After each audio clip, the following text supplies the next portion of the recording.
Thanks for having me. Good to be here. A lot of us are trying to figure out what to do to save the state of California, and you know, it's a tough task. I mean, I write newspaper columns and trying to figure out what to do because liberty is it's not faring that well. But you know, I think the Libertarian Party is a good place to start rebuilding that movement here, and it's something we desperately need. I know whenever I talk to my neighbors, they're always comparing notes on what state to move to, and that's really not a healthy sign. We live in one of the most idyllic places on earth, and when people living in this magnificent place are thinking about going over the hill into Nevada, that suggests something seriously wrong. But you all probably know that old saying about academia, right? The fights are so vicious because the stakes are so small. And that's kind of what I've thought about on the Libertarian Party over the years, and this isn't meant as a criticism of anyone in particular, but there's a lot of, you know, we're libertarians. We have 17 different opinions for every 8 libertarians. And sometimes, you know, there's dissension. And anyway, I think some of the reasons the Libertarian Party hasn't been that effective over the years is, you know, the stakes have seemed so small, so it's easier to just get involved in things that don't matter. But what I'm here to argue is that the stakes are very high, and our state of California, the country's got issues, and our state has really big issues, and we've got to start taking it very seriously, the work we're doing here in the Libertarian Party and the work that we do everywhere. Because saving the state it's not just rhetoric. And I operate the journalism side of a group called the Franklin Center. We're a nonprofit. I have about 40 reporters and editors around the country, and you know, we do something called Watchdog.org, and we're trying to create a alternative media network. And I go across the street, over there, to the Capitol regularly and write my column for the Orange County Register and Reason Magazine. And I see what's going on there, and it's insanity. A lot of it is insanity. The stuff that isn't insane is just really very bad. And we need to, and I don't want anyone to think I'm here to criticize or anything, because I'm just here to say we really need to get serious. You know, there are times, I've seen it in many places in my life where you're kind of involved in something, and then you're like, oh shit, this really matters. And I think we're at this point. Now, you know, the one thing though, to a lot of people, California isn't struggling. It doesn't have any major problems, really. It's already been saved. And, you know, you see, it's funny, but, gosh, where did I put my, well, anyway, I misplaced something already, but, no, I got it. All right, well, I don't need to show it to you. It's Paul Krugman, right? We all know him. He's won a Nobel Prize, so he must be really, really smart. And he just wrote an article in the New York Times on Sunday that isn't that different than what a number of others on the left have been writing about California. That not only has California come back from the brink, which is news to all of us, but it's the model for the rest of the nation. And from Harrop, a national leftist columnist, she actually quoted me from something I wrote in Reason as an example of a California hater, and how we don't have much to work with anymore because the state's in such good shape. Now, I read that, and I love this state. I moved here from Ohio. I grew up on the East Coast, as probably my accent still shows. And I remember driving across the country from Ohio. I always wanted to come out to California. Got offered the job at the Orange County Register. Driving across with my dog and my cat, which got hit my finger, so my finger was swollen. I'm driving across the desert, and it's 120 degrees. I get crossed into Needles. I'm like, I love this place. I'll never leave it. And I really do. I love the state. I fly my Bear Flag Republic flag in front of my house south of here. I love it. I'm not a California hater, but you know, loving your state and loving the people who are running it or mismanaging it or driving it into the ground is not really the same thing. It's a kind of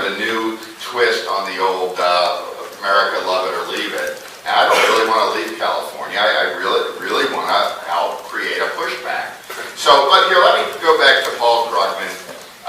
Again, Nobel Prize winner, writes for the New York Times. Title of the column is Lessons from a Comeback. California isn't a state in which liberals have run wild, he wrote. It's a state where a liberal majority has been effectively hamstrung by a fanatical conservative minority. I saw Abel Maldonado walking by, so yeah, that's a fanatical conservative minority. And thanks to supermajority rules, has been able to block effective policy making. I assume what translation of effective policy making is taxing.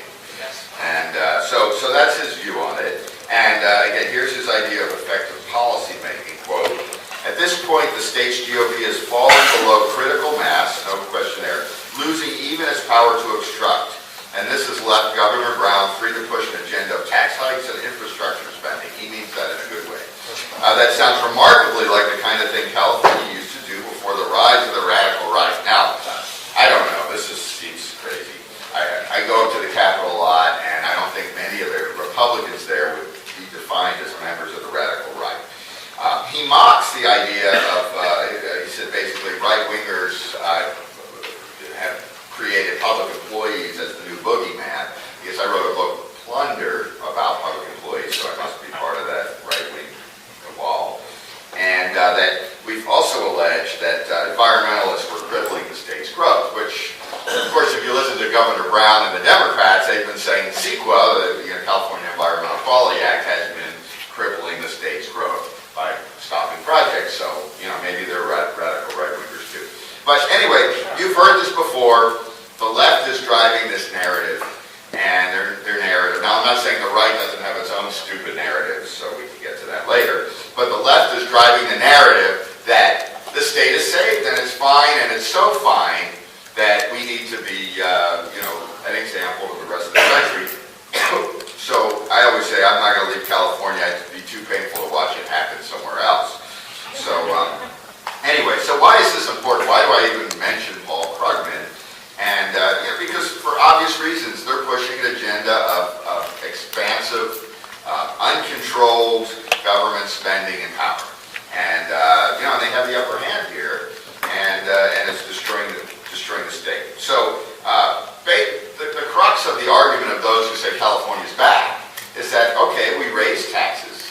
The Democrats have a supermajority, on Prop 30 raising of taxes, and now the budget seems balanced.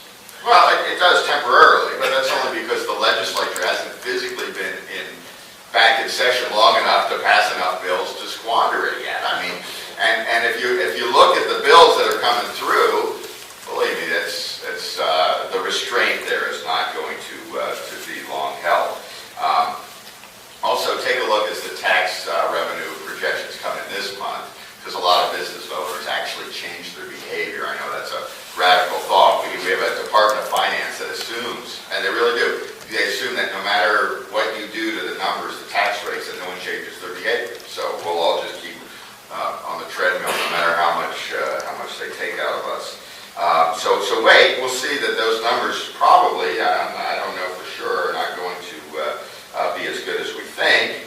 And we're still, by the way, I met with John Chung, the controller, and he's a Democrat. He said, the key to health in a personal finance or a state's finance is cash reserves. So if we don't have any cash in my savings account, I got some problems. And he said the state is, and he's very careful of what he says. He said the state's living on borrowed money. We're still, and will be for the foreseeable future. So that's a sign that there's still problems.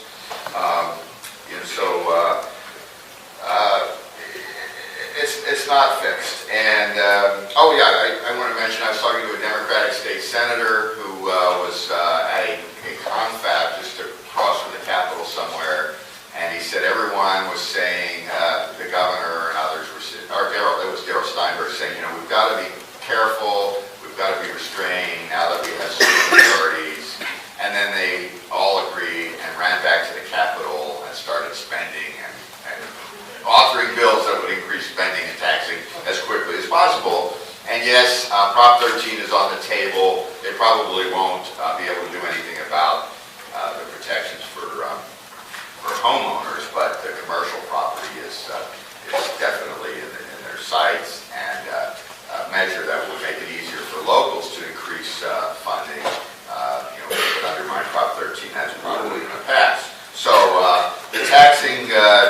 train is coming. So is another train, but we'll talk about that in a minute. Businesses really are leaving.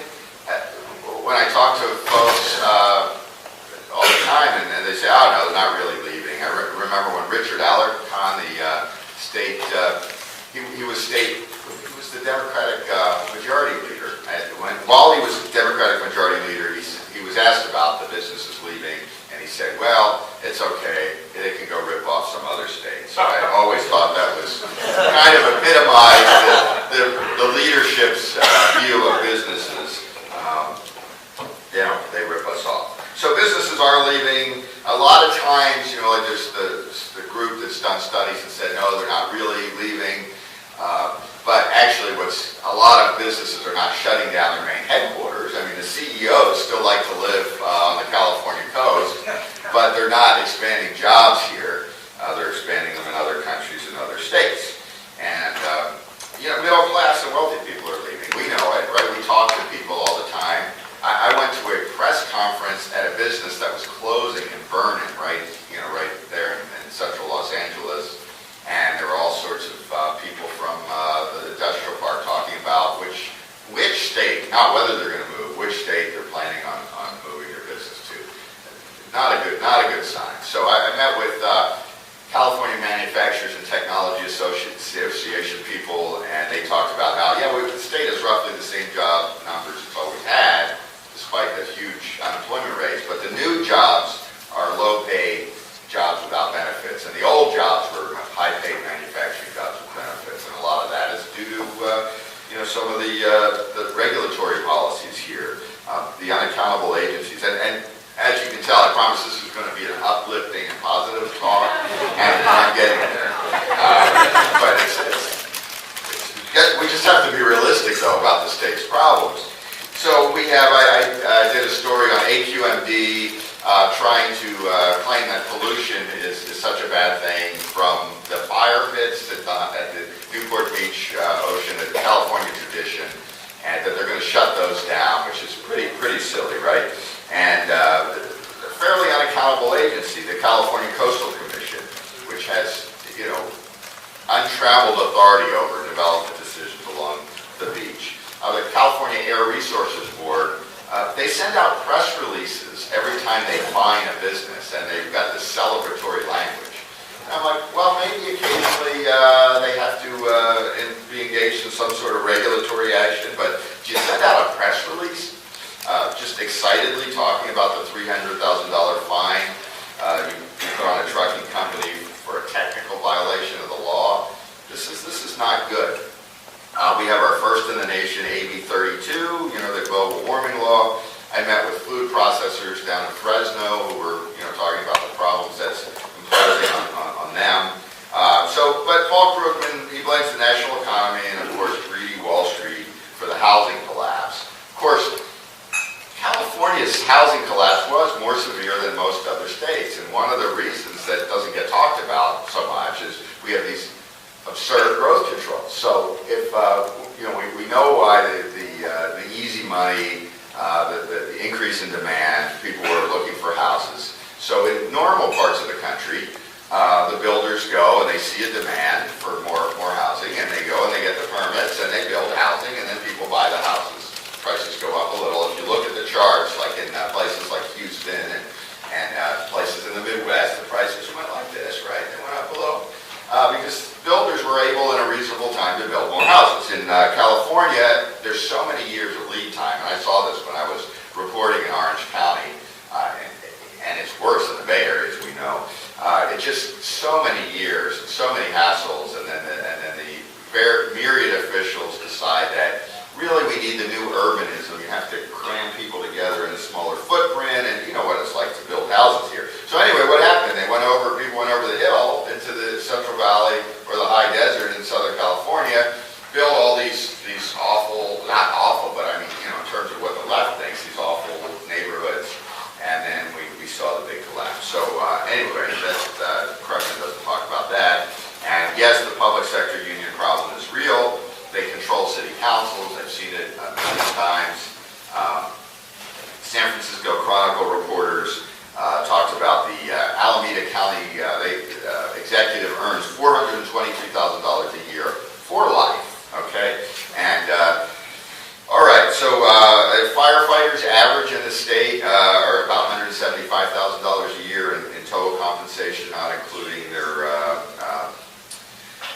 including the unfunded liability. I remember when I worked at the Orange County Register and I wrote about how they're paid for sleeping.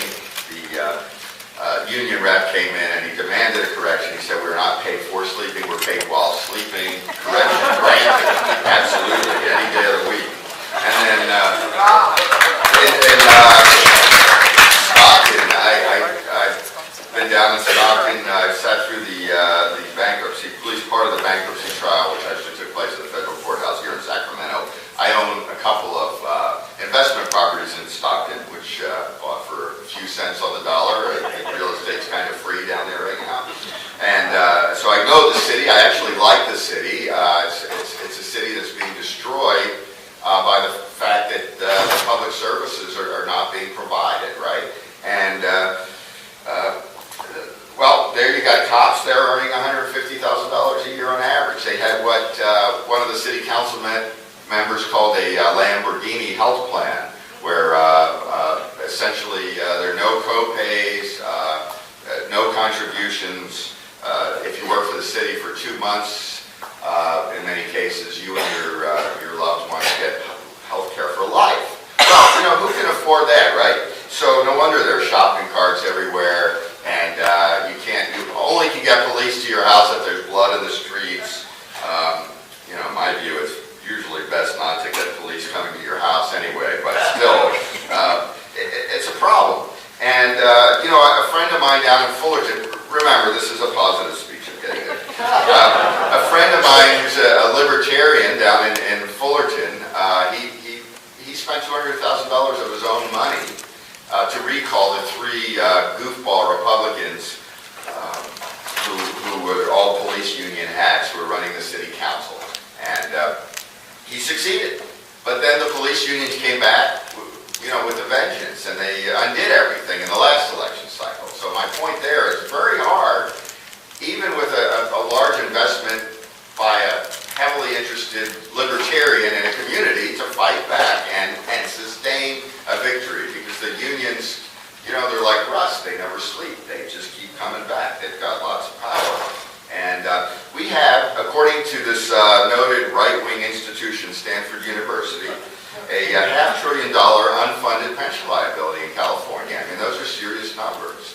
And what the unions do to try to downplay that, it doesn't change the fact. And Bill Lockyer, who is a big fan of the unions, he said, if you think that's a problem, you ought to see the unfunded medical liability problem.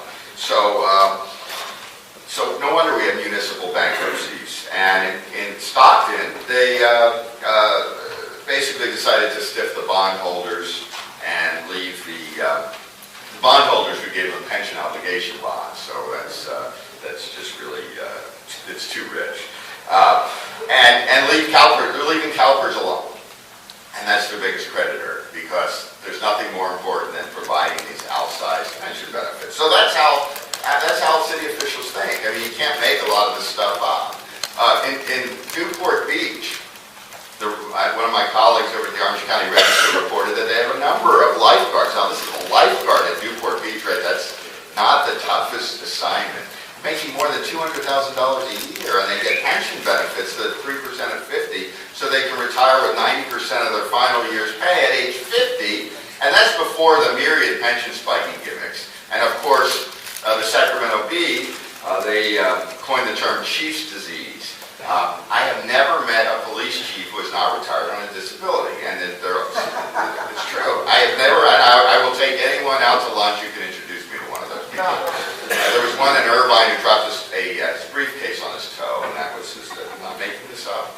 I helped chase a disabled officer out of state after he was a mayor, and I was exposing the fact that he was disabled, but he's only disabled from one particular job. You see, that's how it works.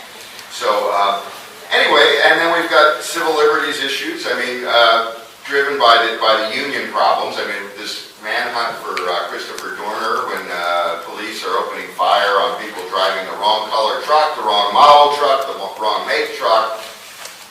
These are problems. Wrong people, wrong gender. Yeah, right. Wrong color, wrong gender, wrong town, whatever. They were driving a truck. And anyway, and then we have these great new, and this is fairly common. I mean, these kind of things. Then we have these great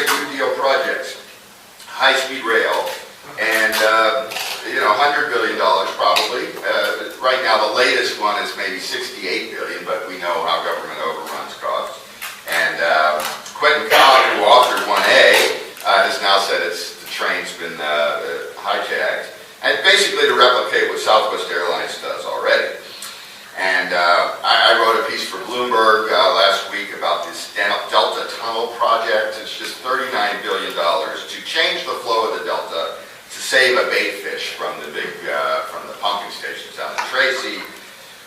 Wow, things are really going great. And then, you know, I've got a quoted here, I don't need to read it to you, about California's highest in the nation and basically every tax measure imaginable.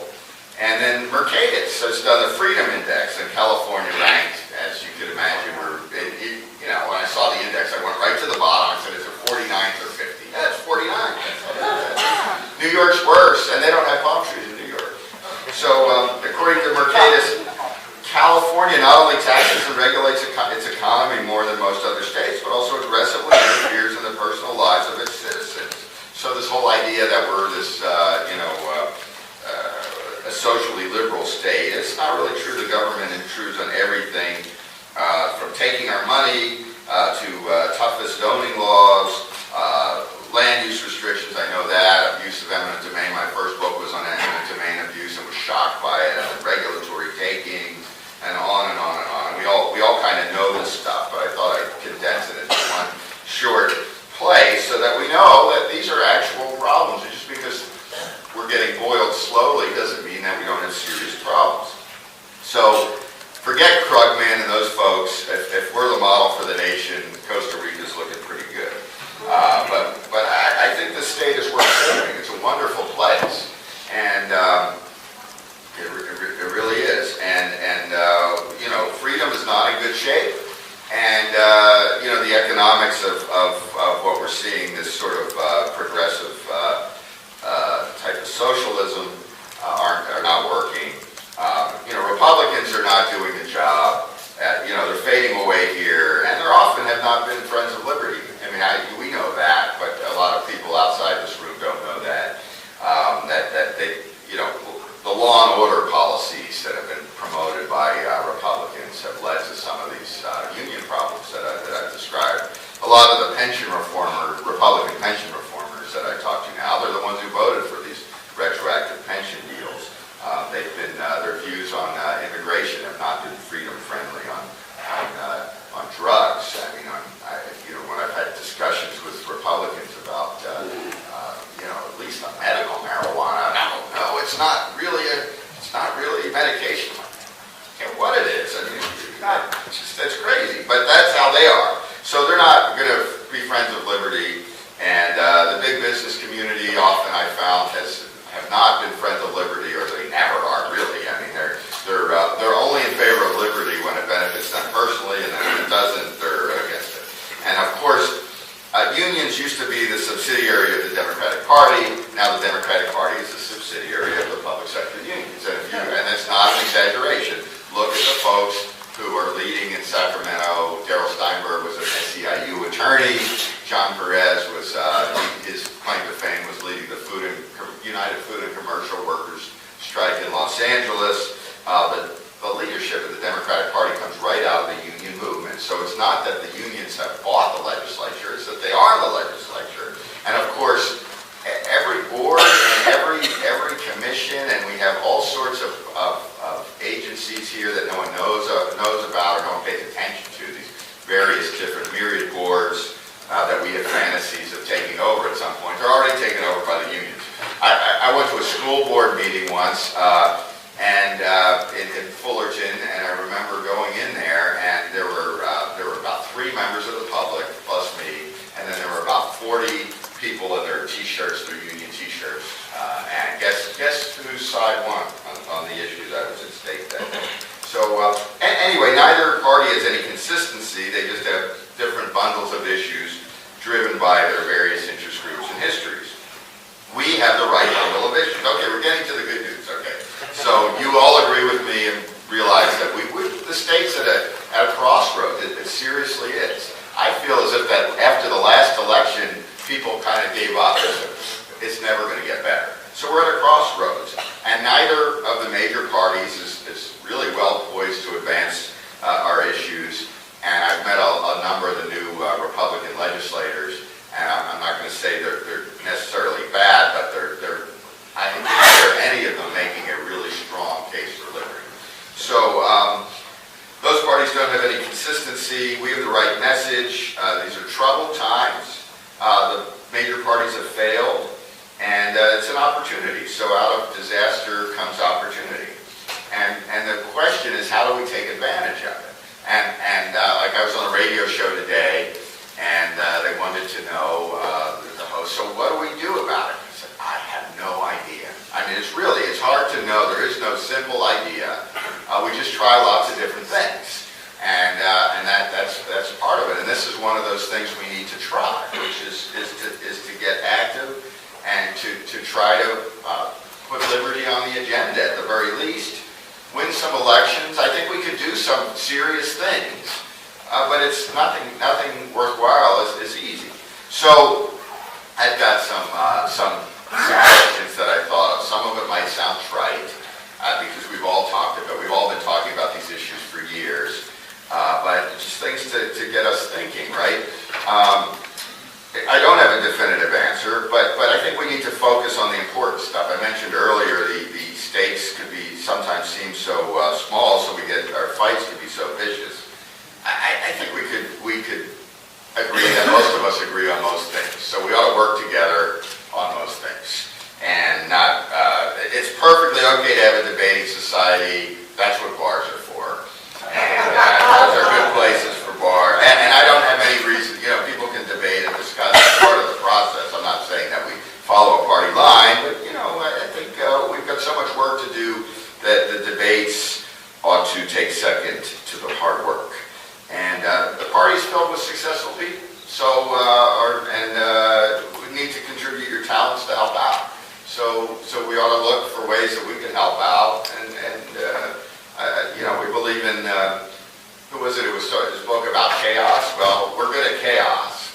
So we ought to get that chaos going from the bottom up.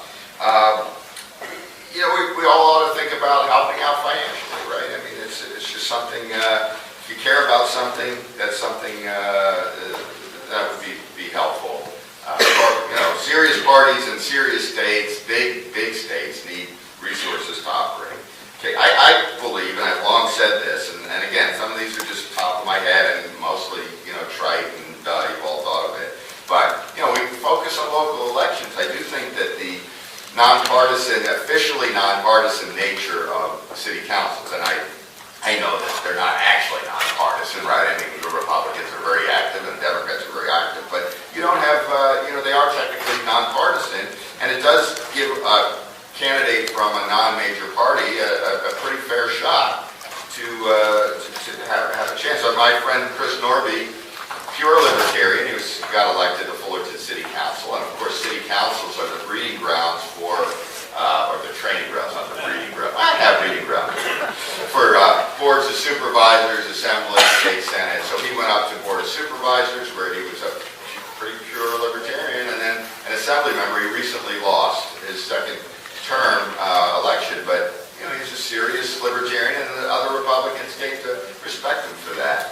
And so anyway, I think that's a good place to focus.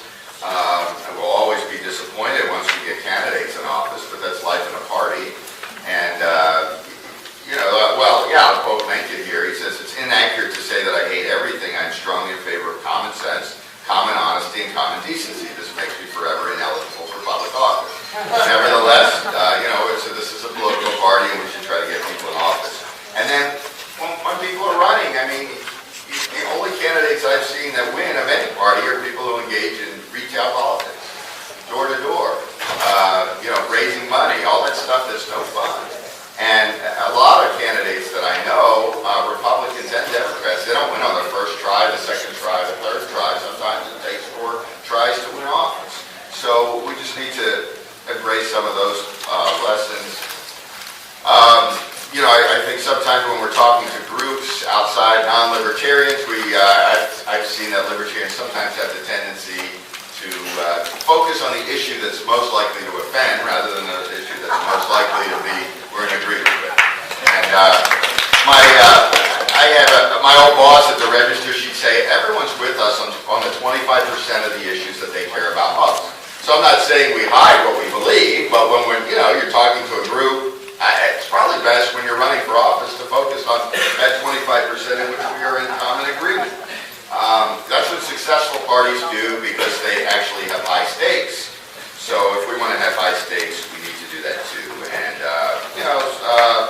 let's see. Someone, this week I was talking to last night brought up the example of the Free Soil Party and how, not all parties have to become dominant, right?